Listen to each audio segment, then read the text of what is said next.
வணக்கம், இது உங்கள் பாலிமர் பாயசம். இன்றைய வானிலை தகவல். மழையை பொறுத்தவரை இம்மாதம் இறுதி வரை கனமழை பெய்ய வாய்ப்புள்ளது. வளிமண்டல கீழடுக்கு சுழற்சி காரணமாக தமிழ்நாடு, புதுவை மற்றும் காரைக்கால் பகுதிகளில் அநேக இடங்களில் இடி மின்னலுடன் கூடிய லேசான முதல் மிதமான மழை பெய்யக்கூடும். மாலை நேரத்தில் ஒரு மிதமான மழையும், இரவு நேரத்தில் கனமழை பெய்ய வாய்ப்புள்ளது. கனமழை பெய்யக்கூடிய மாவட்டங்கள் நீலகிரி, கோயம்புத்தூர், திருப்பூர், தேனி, திண்டுக்கல், ஈரோடு, கரூர், நாமக்கல், சேலம், தருமபுரி, கிருஷ்ணகிரி, திருப்பத்தூர், வேலூர் மற்றும் திருச்சிராப்பள்ளி மாவட்டங்களில் ஓரிரு இடங்களில் கனமழை பெய்ய வாய்ப்புள்ளது. அனைத்து மாவட்டங்களிலும் ஒரு சாரல் மழை பெய்யக்கூடும்.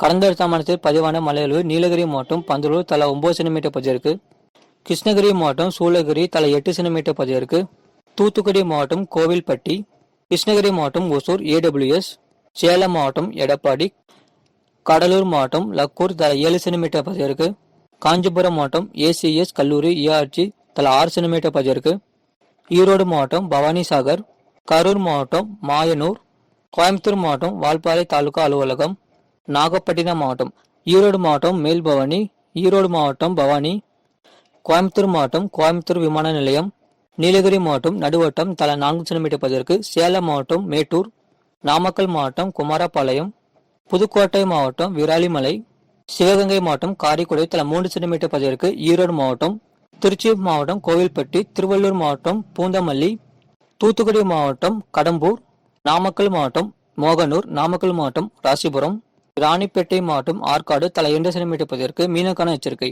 குமரிக்கடல் பகுதிகள், மன்னார் வளைகுடா, தென் தமிழக கடலோர பகுதிகள் மற்றும் இலங்கையை ஒட்டிய தென்மேற்கு வங்கக்கடல் பகுதிகளில் பலத்த காற்று மணிக்கு 45 முதல் 55 கிலோமீட்டர் வேகத்திலும் வீசக்கூடும். இது போன்ற செய்திகளை உடனுக்குடன் அறிந்து கொள்ள மறக்காம நம்ம சேனலை சப்ஸ்கிரைப் செய்யுங்கள், மற்றவர்களுக்கு ஷேர் செய்யுங்கள்.